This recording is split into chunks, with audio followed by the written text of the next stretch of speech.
In 2011, I met Krieg Boxall, who had started an orphanage in Uganda 10 years previous, and I told him I wanted to help. I suggested I could do something with solar, but he told me what they really needed were toilets. I thought, great. Around the same time, I met Barbara Sadassi, who runs a Johnny Rhythm Foundation in the memory of her son, Johnny Sadassi. Her brother, a renowned ecologist, told us is what they really need are anaerobic digesters. I remember thinking that I can't even spell anaerobic digester, let alone build one. For those that don't listen to The Archers, I have a short film that shows you how they work. Barbara and I did a lot of research and found a Ugandan in Uganda who builds anaerobic digesters. We then raised funding with a pub quiz, but mostly through a concert with Julie Felix. Then I flew out to Uganda. That was 2012. Since then, they have produced biogas every day to cook with. They have safe toilets, cows, and they produce their own fertiliser. As successful as this was, it created another problem. The borehole dried up. Anaerobic digesters cannot work without water. On my first visit, I noticed that I received a lot of rainwater which could be collected. This led to starting rainwater harvesting. The home now contains over 50,000 litres of rainwater, and no one ever has to walk to fetch water. We have also given the home solar power with solar panels, lights and power in every room. We built a kitchen. We gave them cows, chickens and gardens to grow food. So they now have milk, eggs, meat, fruit and vegetables. All the rooms now have concrete floors, plastered walls and ceilings, which means they no longer get rats visiting in the night. The home has come a long way to become self-sufficient. It was at this point the children chose a new name for the home, Ebenezer, meaning to come from afar with God, and Chisaboka, a Luganda word meaning it is possible. It's now known as EK for short. The home was now ready for new children, so we started to search for orphans in the area. This was yet another huge learning curve for us. We only went to 2 local churches, and within 3 weeks we had over 50 visitors. But when we did our research on the children and their families, we discovered only 10 out of the 50 met the criteria we had set out. Many were single parents or grandparents who just lacked school fees. Others were looking for better education for their children. From this experience, our Triumph Project was born.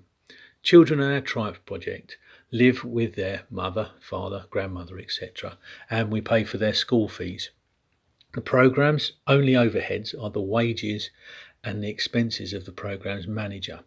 It costs only £10 per month to cover the children's school fees. These children are carefully monitored should they lose a parent, guardian, or their home life becomes unsafe. Then, as a last resort, they can come to EK. Triumph children regularly visit EK and are very familiar with the home.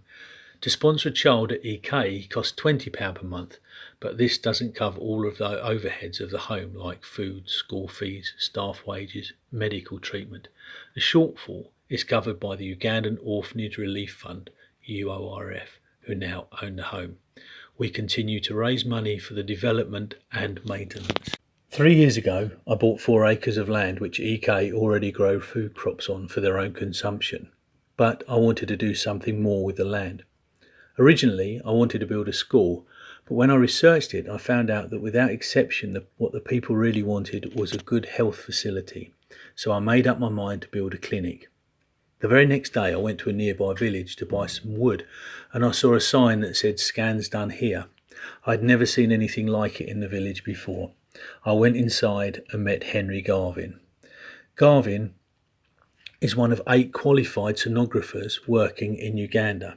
He had come back to his home village to build a hospital. We met in February 2017. Garvin had used his wage as a sonographer in a large city hospital and bank loans, and had managed to build the foundations of a hospital on his family's piece of land.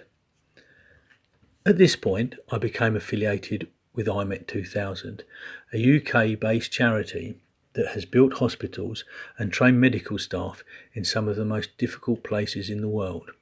They helped us fund phase 1 of Verona Hospital. The hospital opened in September 2017 with a free health camp that treated over 1,500 patients in 2 days.